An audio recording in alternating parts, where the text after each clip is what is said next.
Oceanside, California, as I am broadcasting from my room, still doing it after all these streams. We just temporarily got cut from YouTube for the Paul Simon live concert in 1987 in Joburg, so that was a bit of a tragedy, but we pulled it. I threw in a little bit of cocktails for you there just to lift the spirits. And before I get into today's subject matter, if you're just tuning in for the very first time, you may be wondering, what is this? Looks like I'm in a disheveled pawn shop, generally circulating around surf VHS movies, and you're kind of right on that. It started about a month ago in when the lockdown happened here in Southern California, and I watch surf movies on this screen, all my collection, a lot, almost once a day. Make my coffee or drink a beer and watch a movie. And I do that with either friends or just by myself. So when I couldn't meet up with friends, I thought it'd be cool to stream movies and see if we could connect through the YouTube, just watching it.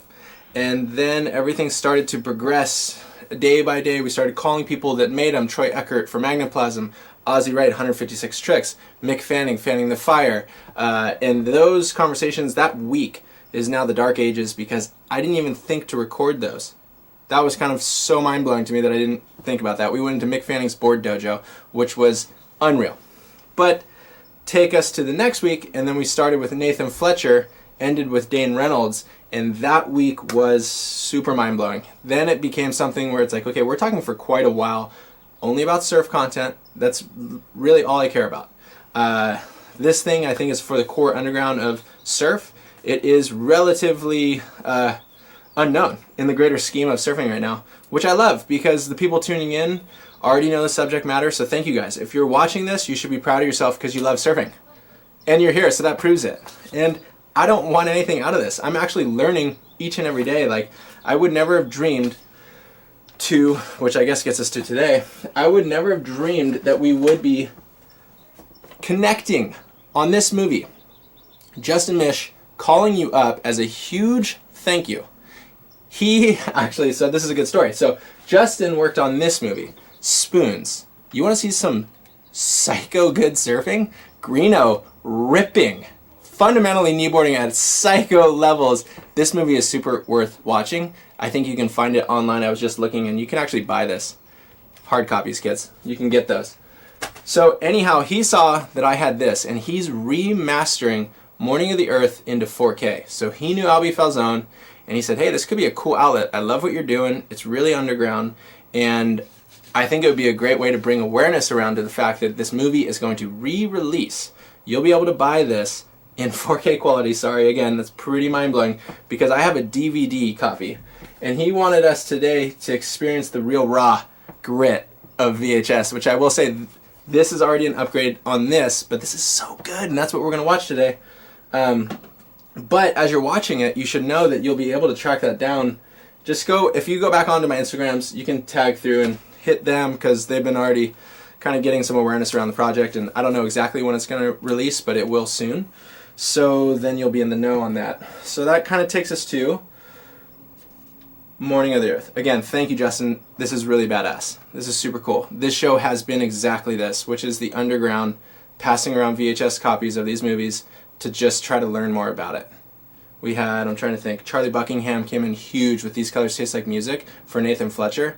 That I don't think has many copies ever made, so that was insane. So it just proves that people care about surfing and want to share it. So thank you, Justin, again. To give everybody a little bit of relevance on this movie, if you don't know too much about it, this is like one of those big fish in the water. This was made in 1972, which is the same exact year Five Summer Stories was made, I think. And that's almost, they're just a different breed. It's like completely based around storytelling. And those two are different movies within themselves. This is centered around the ideals of pure surfing in nature. Obviously the name Morning of the Earth. The soundtrack on this is Gangnam Style. This, like, you could just listen to it, which I have been doing, because it's 80 minutes. So I've just been putting it on every morning, listening to it, walking into the room, walking out, connecting on different parts. Crazy stuff in here. MP, BK, Terry Fitz, the Sultan of Speed. Oh yeah, Nat Young. Oh my goodness, yes. We're gonna go there. Jerry Lopez, you should definitely stay on for that last section in Hawaii. It's psycho. So I'm really glad that you tuned in. It's a hot, felty day here in my room because the sun's out, which feels good. It's a bit of a Bikram yoga class. We're doing a Bikram VHS class here. And so I just want to make sure that I kind of covered all the bases before I just go ahead and give Albie a call. I told him I'd hit him up right around 5. Again, if you're on the website, that's really rad because I've been uploading all the conversations and just preserving them there. And there's little tidbits, little teasers and things. So you can always click through those, go to the actual YouTube, which is called the Vibe Up. And you don't have to like track it down again. Maybe if you subscribe, then you just get a little bell that goes, hey, I uploaded another. So the Jack McCoy one is still in the works of getting uploaded. And the Jack McCoy conversation was incredible. To reference that again, because this Paradise Awareness outreach, he was talking about greenroomsurfmovies.com. So today I went there and I rented A Day in the Life of Wayne Lynch, which is a 15-minute movie that he made with Dick Hoole. $2.99. That's amazing. And I couldn't believe how insane that movie is. It just basically breaks down Wayne Lynch's local neighborhood. I don't know. That was insane. So want to, again, let you know that Jack McCoy's conversation will be uploaded probably early next week. And if you want to, Bunyip Dreamings, Green Iguanas, Ocumentaries, you can get those, greenroomsurfmovies.com. So I'll stop with the whole spiel of me getting all promoty. I get all psyched. It's so fun. I kind of missed it. We took a week off because the pace of it was just kind of happening so fast. I couldn't really digest how groundbreaking these conversations have been for me, but truly incredibly honored to be here in the seat. And I just love that we're able to, all of us here, whoever tuned in, learn a little bit more about the movies that we thought we had memorized or just are into. And I think if that's the root of this whole thing, then I say surf on, celebrate on. We're all indoors and we can't really surf anyways right now. So here we go.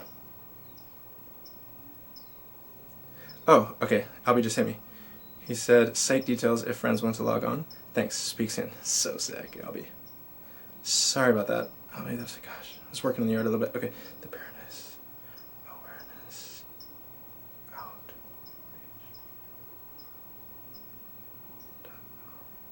Okay, cool. I'm going to just give him a call.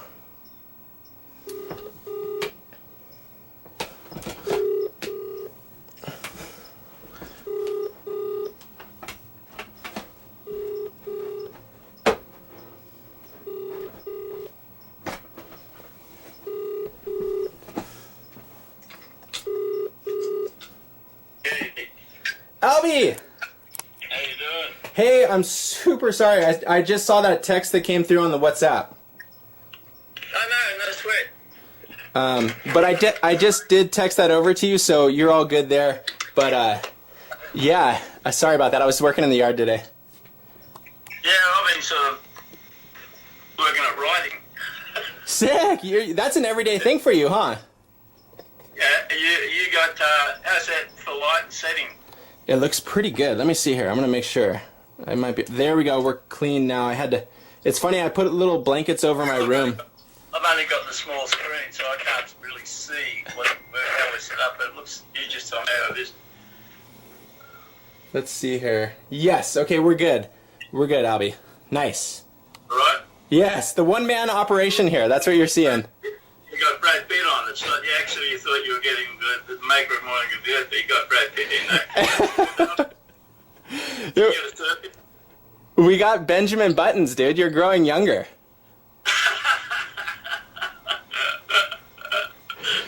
Hey, thanks for locking us in on this one. It's really nice to see the smiling face at the other end and know what you're doing and be a part of it. I live pretty quietly here. You know, it's a pretty isolated place, and it's kind of been like that for 40 years. But today is like so magic. It's like not a breath of wind. The sky is just amazingly blue. The ocean's like a lake, so I'm not missing any surf. And it's crystal clear. It's just one of those 11 out of 10 days. It's so magic, you know. And it's like, in a way, it's a reflection of actually what's going on the planet. Is it's so still here.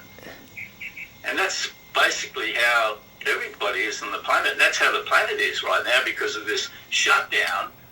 Everything's kind of gone quiet. New York City, there's no people on the street. Same with Sydney. But it's just like that here. It's like,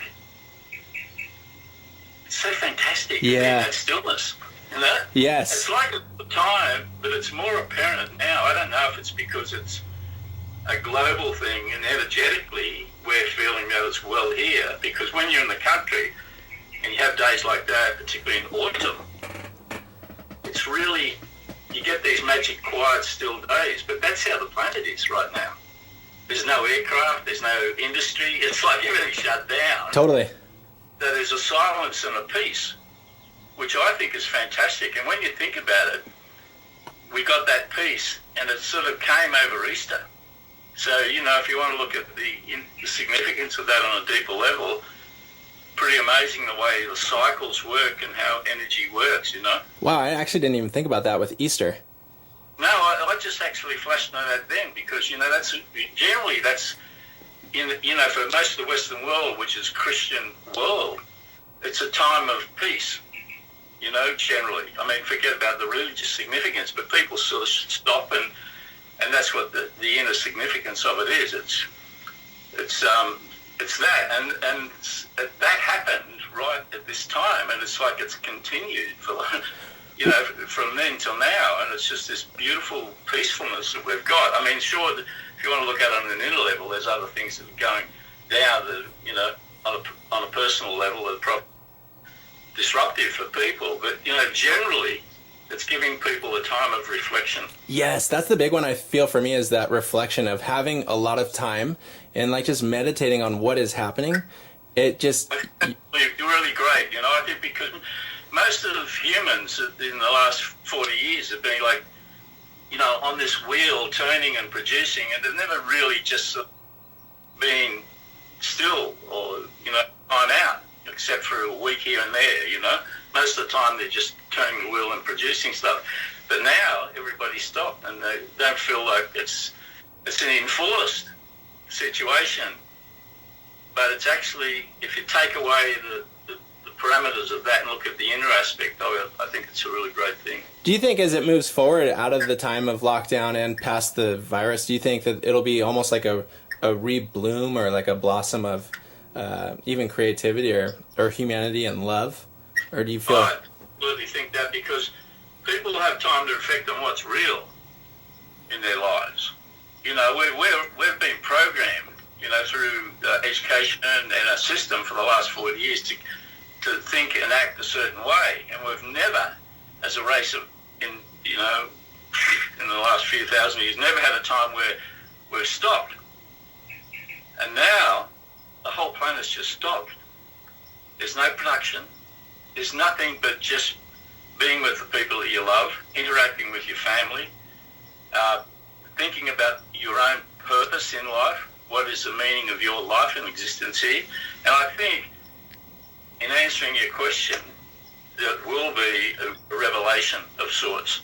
And I think that it'll be really interesting to see how this unfolds for not only individually, but collectively. Yeah. Over that time. Well, that's why I'm so excited, and thank you again for taking the time to reflect on Morning of the Earth, because I feel like in a surfing sense, if we are thinking of a revelation and people coming back into it with renewed energy and joy, there really isn't a better example of being in tune with nature ever made in a surf movie. Yeah, well, when you know, it was sort of not a conscious decision, but in a way, it was a purposeful act. You know, I kind of, you know, when I started surfing at 15, I realized there was a purpose to my being. But I didn't know what that purpose was. It's just that I was following something that I loved, which we all did, surfing. And I was also involved in the visual aspect of life, you know, so I always had a camera nearby. And I just wanted to share that. And that was a really important, I didn't know how I was going to do it, because what do you know at 15 or 16, but I just wanted to be able to do it. So I started taking pictures of something that I loved, which was the ocean. And it kind of evolved and metamorphosed into Morning of the Earth. And the thing about the Earth is there's no boundaries.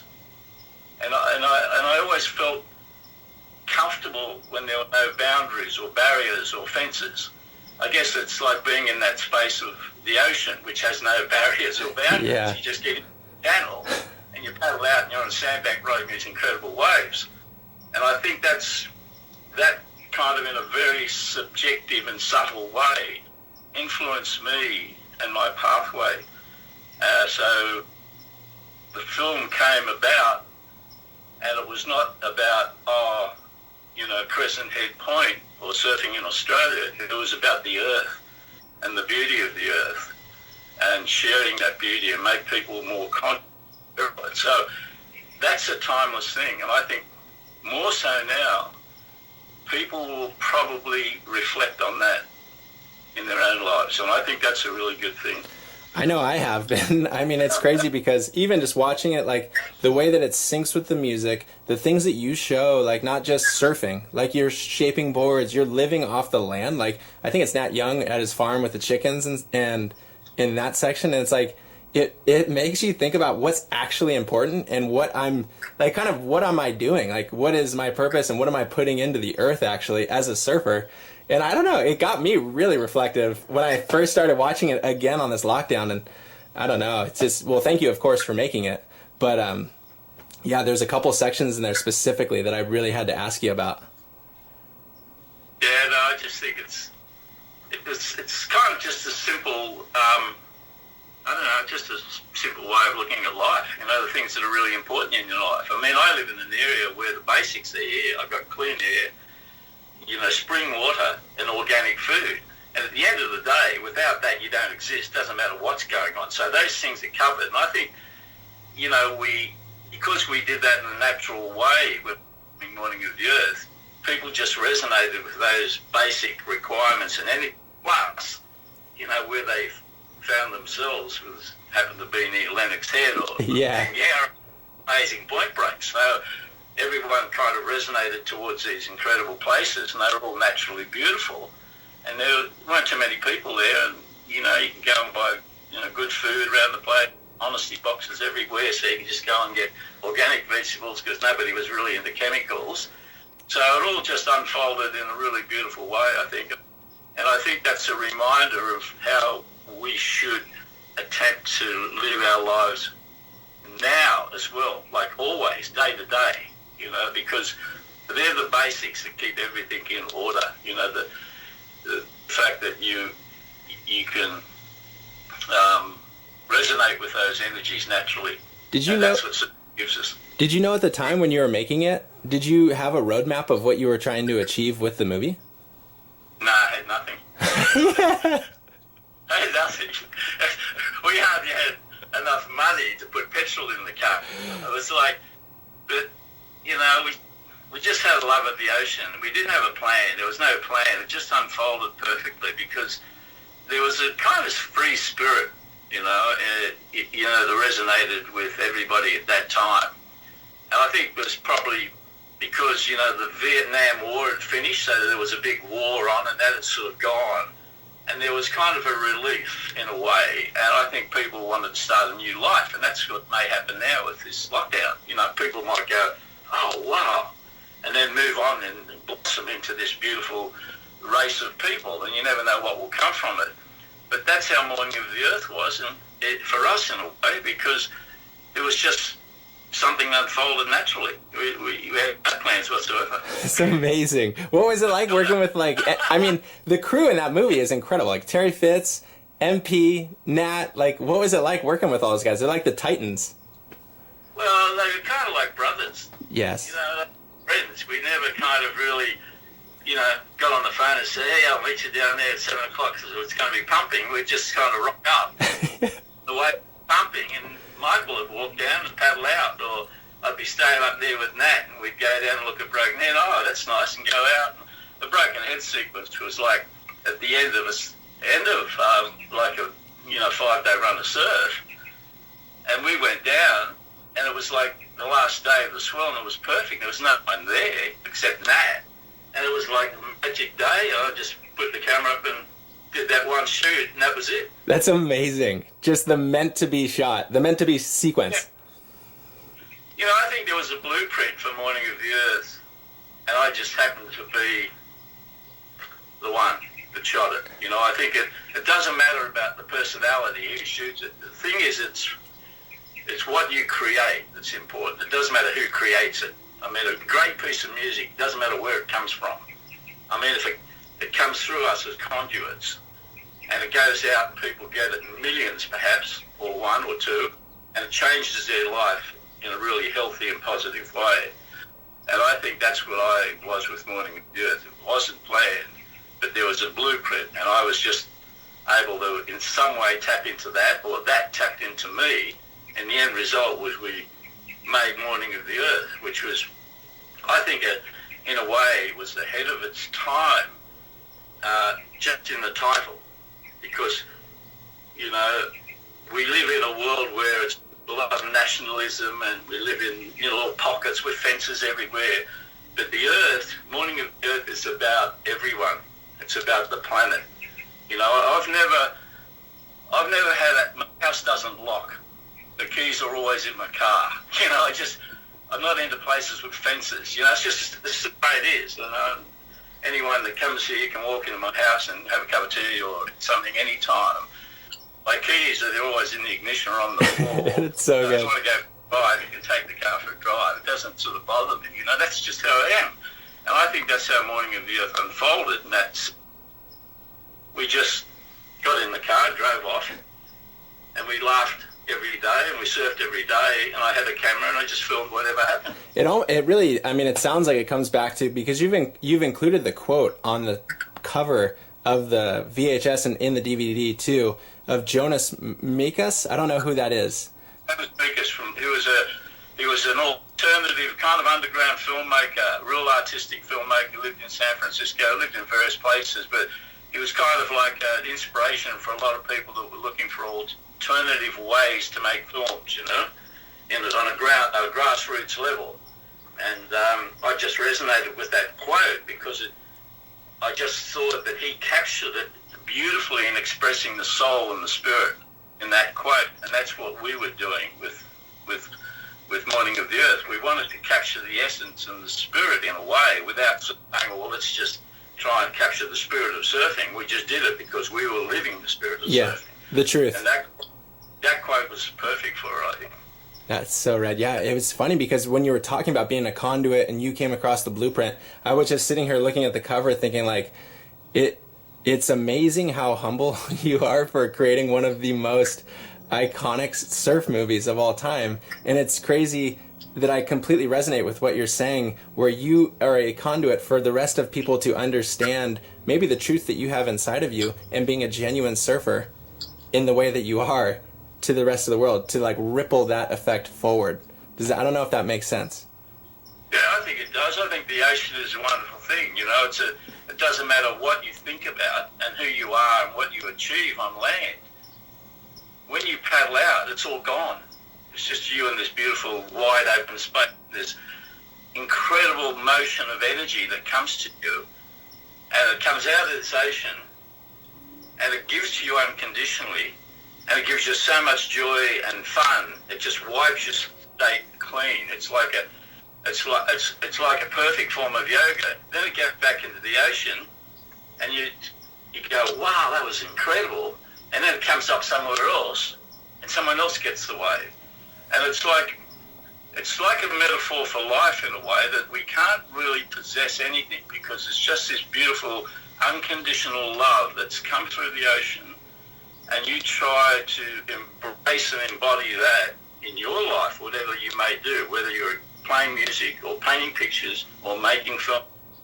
And I think it's not a personal thing, it's just that the ocean is there for everyone. We come from the ocean, we go back to the ocean. Yeah.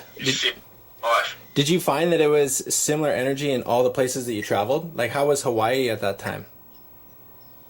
Well, I think the energy's in you. It doesn't matter where you are. That's awesome. You create your own life. You can be in the middle of the worst conditions in the world and see beauty, right? Because it's just how you are. And I think that,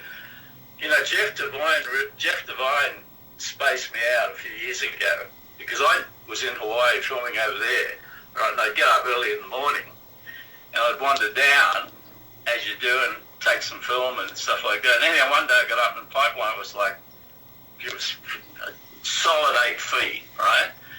And there was no one out, and there was no one on the beach. I said, oh, cool, you know. So I walked down, I set up the tripod, and this was like my first time I've ever seen pipeline, right? And I'm looking and filming these amazing waves thinking, I'm never going to ride that wave, right? Because I was fit at the time, but just filming it was incredible. I was the only one on the beach, and there was no one in the water. And Jeff Devine was driving by because he was another photographer, right? And he saw me down there, so he sort of snapped this picture. And 25 years or 20 years later, he sent me the picture. Oh. And I think, you know what? That's never going to happen again. Ever. It was the only piece, and I was in the water, and it was like classic. I can't even believe that. Like, even just thinking it, like, in the water alone, that alone will never happen. But then on the beach as well, that must have, like, wow, that photo's timeless. Yeah, it's just there, I'm down on my knees. It's almost like I'm giving homage to the surf. And I've got the tripod there, and he shot it from behind. There's no one anywhere. Jeff, It's classic. he used to be our neighbor. I love Jeff. He's a great storyteller as well. Oh, I love him, you know. He came to Australia a few times, but it's the fact that he had that photo for all those years, and just kind of like he was going through it one day, and he probably thought, oh, you know, Albert like this shot, you know. I've got this shot going far out, you know. Yes, that's amazing. Did you ever think... Rusty sent me Rusty Miller sent me this photo similar to that of Stephen Cooney and myself in the Uluwatu cave in Bali. And, you know, all this arrived about 2 months ago, right? And I'd never seen the shot. And there's Stephen sitting on the steps, or the bamboo steps going down into the cave, and I've got the camera up doing a shot. And it's kind of all washed out and sepia, and I'm going, far out. He just had it in his collection. Like Jeff, he said, oh, I'll send this to Albie. And he sent it to me, and I just looked at it, and it's gold. I mean, I just flashed me out, you know, because it was actually, it could have been the first time we went down into the cave. What was it like over there at that time? I can't even imagine that. Oh, incredible. I mean, it was like a village. There's no tourists. I mean, you know, there were people, American movie stars were going there in the 30s, like Charlie Chaplin and people like that. They had this thing, and there was a group of people there that would go to Bali because it was like gold. It was a beautiful island that then you can imagine what it was like. And they'd go there, but when we went there, there were no tourists at all, a few German people, and it was like a village. And it was dirt roads, rice fields down to the Legian and Akuta. You'd walk through rice paddies to get to the water, no one in the water. It was magic. And then we just, you know, I just stumbled into Uluwatu one day because the surf was flat. And I think I jumped in the bima and went out there, and that was it. Wow. I walked along the cliff and saw it was just magic. And a few days later we went out there. But it was pretty amazing because I'd never been to Asia. And I was always looking to Hawaii. You were always focused on going out in the Pacific and riding waves in Hawaii. And David said, let's go up to Bali. You know, he heard that there were waves up there. And I was going, you know, Asia, had no desire to go to Asia. Who wants to go to Asia?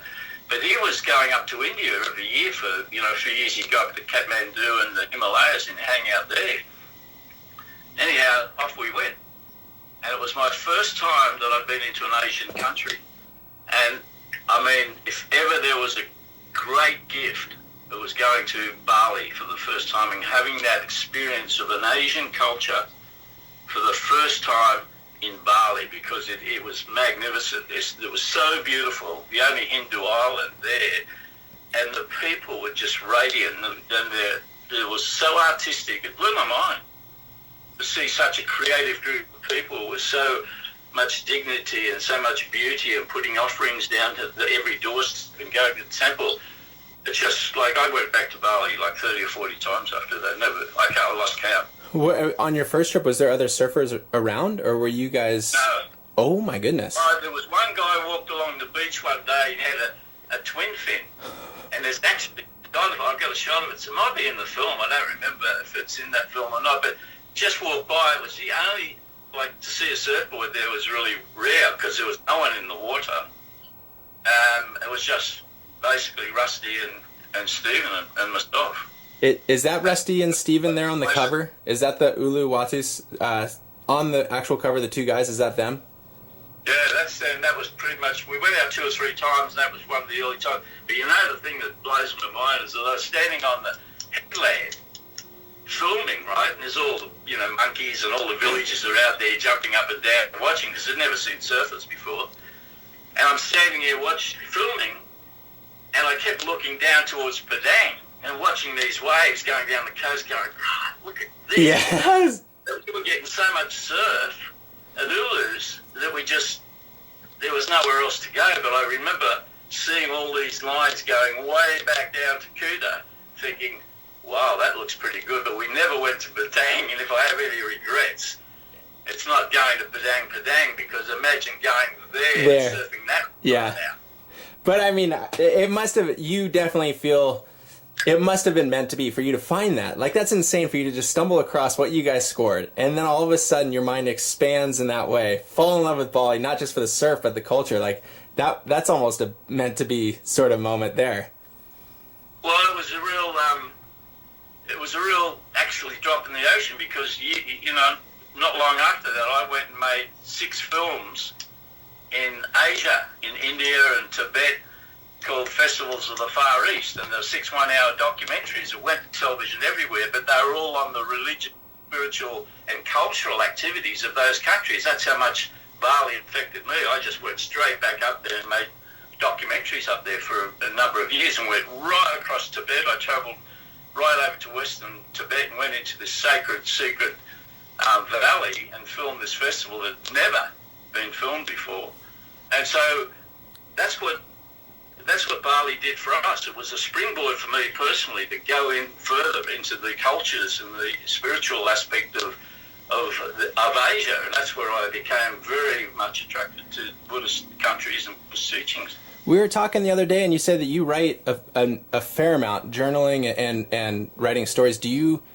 Have you had a book come out of these kind of stories? It sounds incredible. Or do you plan on sharing that?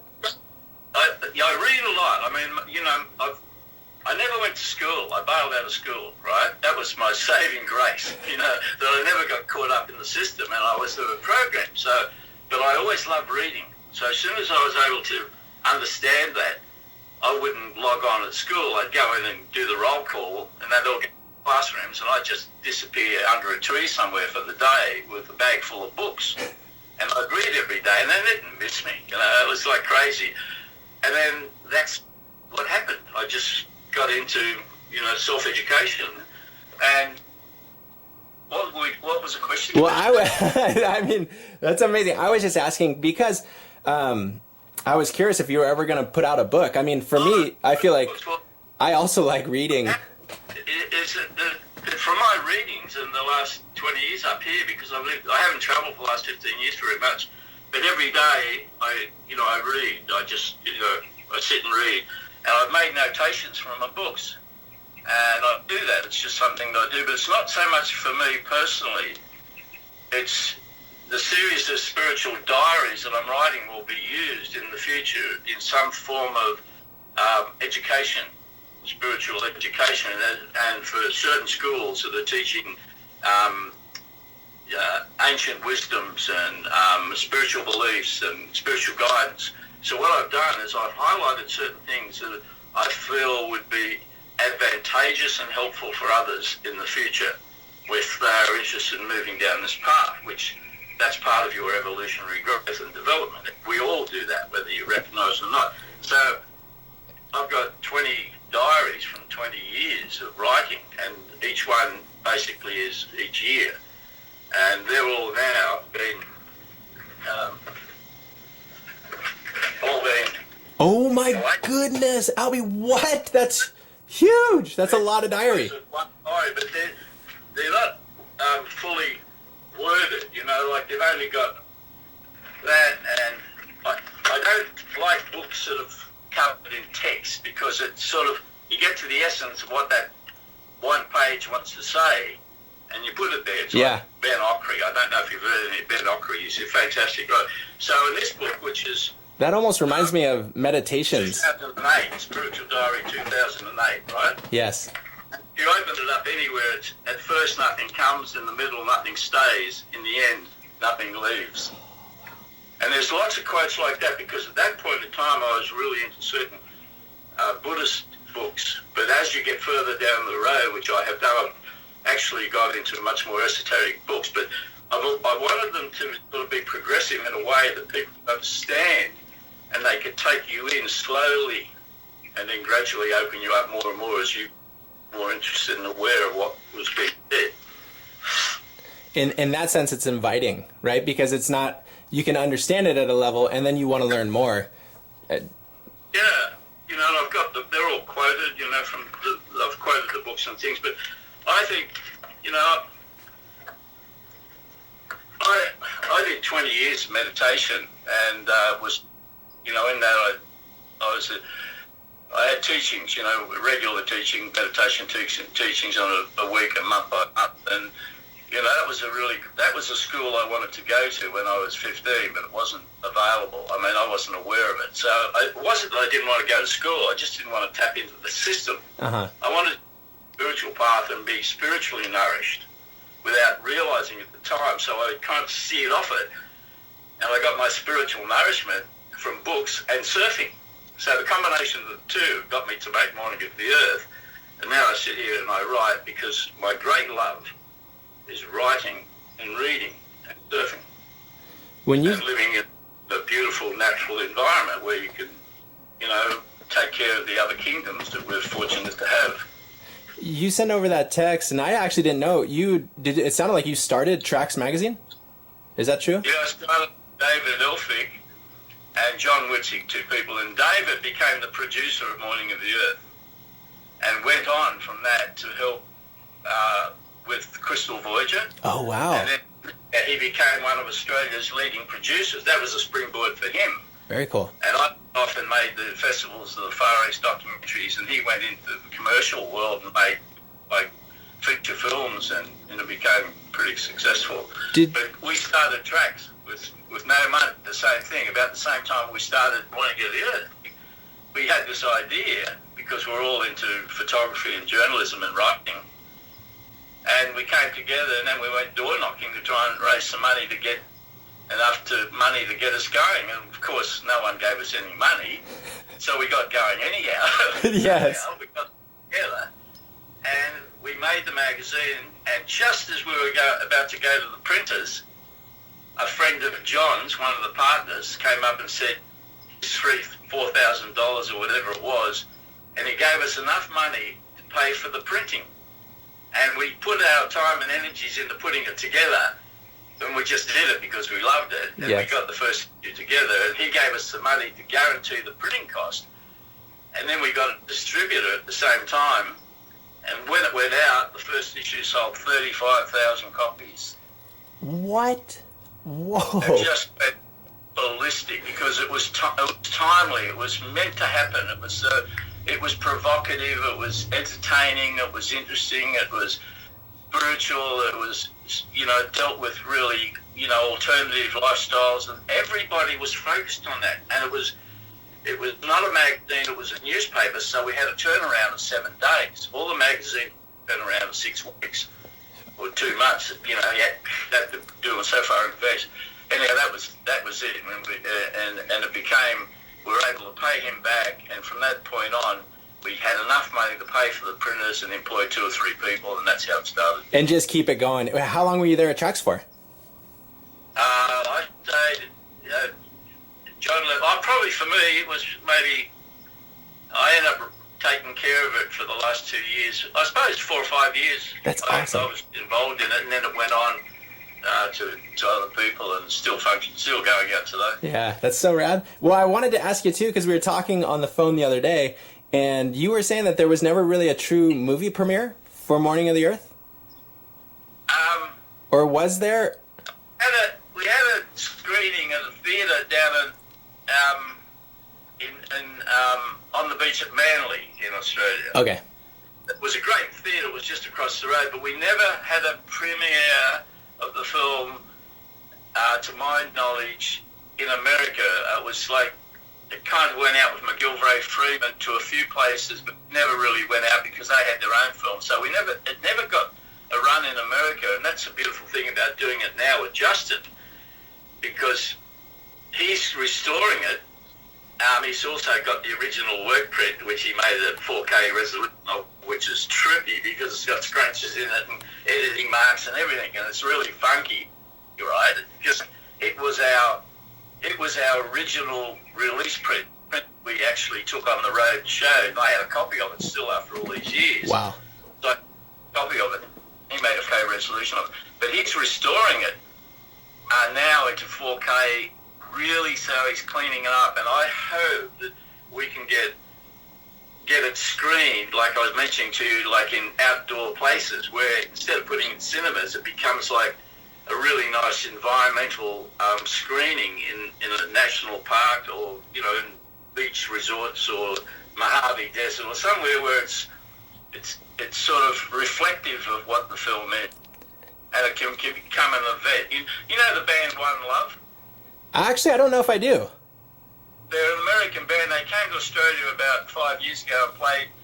They did the cover versions of Morning of the Earth. They played for a film that, called Akasha, that was made with Andrew Kidman here. And okay. And One Love came, and they're a fantastic band. They're surfers. And I just had such a nice hit with them. I thought it'd be so good if we could release this in, like, at Mojave, for example. And we had the band playing there under Starry, Starry Night in that space where families could come, and it could be a really nice gathering. Oh, my goodness. And that's how ideally, I would love to see the film shown in America under those circumstances and conditions. That would be unreal. I'm even visualizing like Yosemite, like El Capitan in the background, and then you're just screening it right there, and you're hearing it live performance. That would be unreal. I think of it the type of film it is, and to have that beautiful natural environment background, it's expressive of what the title suggests. You know, it's the morning of the Earth, and it's about the Earth. It's about surfing, but it's just more than surfing in the ocean. It's about the entire environmental and ecosystem of our planet.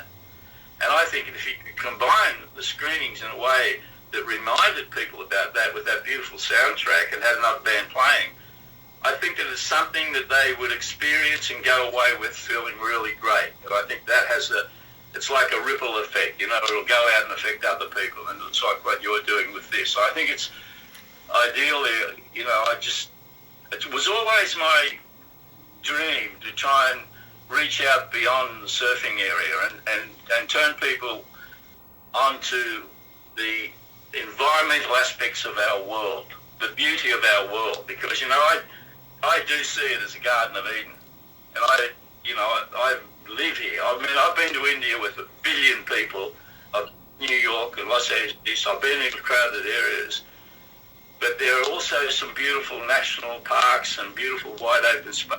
The ocean is reflective of that for us, even though it's polluted beyond belief in certain parts of this planet. I think if we can use the film and what you're doing to consciously change people or remind people, and it's like a drop in the ocean, but it's a really important drop. And if there's enough drops, you get a little ripple. And if there's enough ripple, you get a wave. And if there's a big wave, you get a tsunami. And that's what we need. That's what we need. So I'm looking at the big picture, but I'm also looking at the ripple effect. I love that. I just think that it's really important that if we all act like that, then change will come in a really beautiful way, and it'll be lasting change, and it'll be a change that we can walk away from this planet, or when we leave and go, well, we've left a really nice footprint here. And that's what I think is happening now. I think we're going to get the opportunity to reflect on that, and I think that there'll be some really positive change come about as a result of it. Well, I think too, even just personally, I can just say that just thank you, because what you've done is you've set an example, and like you're talking about a ripple effect as it comes forward. For a younger generation, I think it will be very cool for people to reconnect on Morning of the Earth, because like you said, universal. It's the way that you interact with nature, not just the ocean, but the ocean is tangible for us. So I think it's awesome to reconnect on it, because now you affect one person. Like, this conversation to me is just making me feel incredibly inspired, and then I'm going to try to get the word out. You know what I mean? And then it keeps going, and it hopefully grows and grows that way. So thank you. Yeah, well, thank you, really, Tanner. You know, because that's you're a generation that's got the reins. Yeah, and all we can do. I mean, I've planted some seeds. Like my garden was nothing. Now it's seeded, and it's a beautiful garden. And I think Morning of the Earth is a beautiful garden. It's timeless in a way, because the essence of what Morning of the Earth is exists in a timeless way. You feel the same. I feel the same about surfing as I did when I was 15. I mean, I surf. I'm out in the water all the time, but I feel the same. It doesn't change. Styles might change, this and that and everything, but the essence of the film is the essence of how surfing is for us here and now. And that's what's important, I think, to embody that and do what you can to make this place a better place for our being here. For us as the viewers, because we're about to be able to watch the movie, is there any sequences that you feel like really stand out to you in the entire movie? The entire movie. Yes! I mean, I couldn't pull out one. I do like the Terry Fitz, BK. The Hawaii stuff, the Rocky Point stuff was pretty crazy. I mean, I just think that there's some highlights in it for sure. I get an ebb and flow on different reasons. I live in the country, so I love all that country soul. Yeah. And I think Simple Ben is just too good for words. I just love the energy that comes from that, and particularly in David's passing, because, I just think that we captured something that's just magical, because, I live in that. And Rocky Point with Mitzi and those guys, that was pretty crazy, because we live right there, and I love that. But, when you go into the Bali sequence, you see those, the Balinese walking up in Ubud, and they're light walking, and there's the mountains and the light.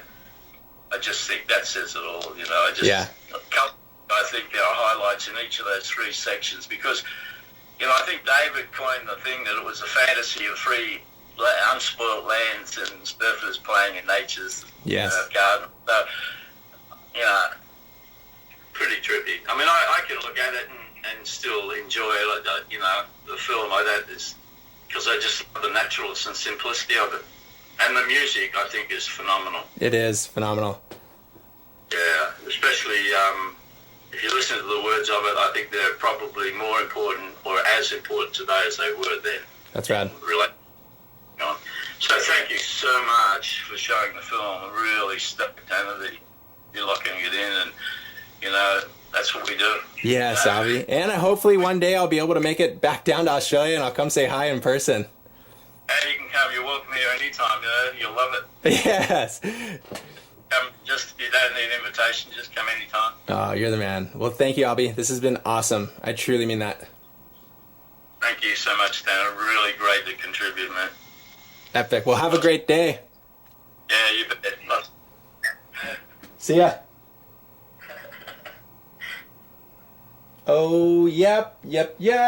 Okay, that was a mind-blowing conversation. Are you kidding me? That was so cool and so pure. What about when it's just showing at national parks here in America? Red Rocks Amphitheater? What?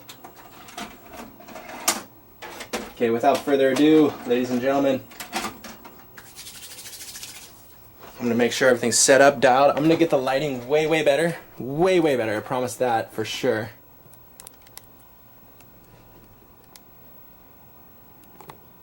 Yeah, this is bad lighting, is what that is, right? Can't be having that.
Conjured up your being, your size, your time, your shape.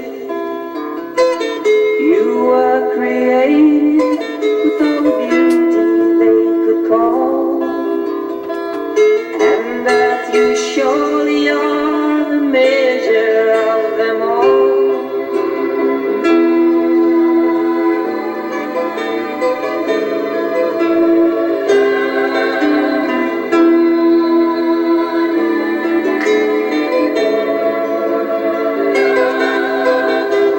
Your rocks all turn to gold and your tiny stones to jewels.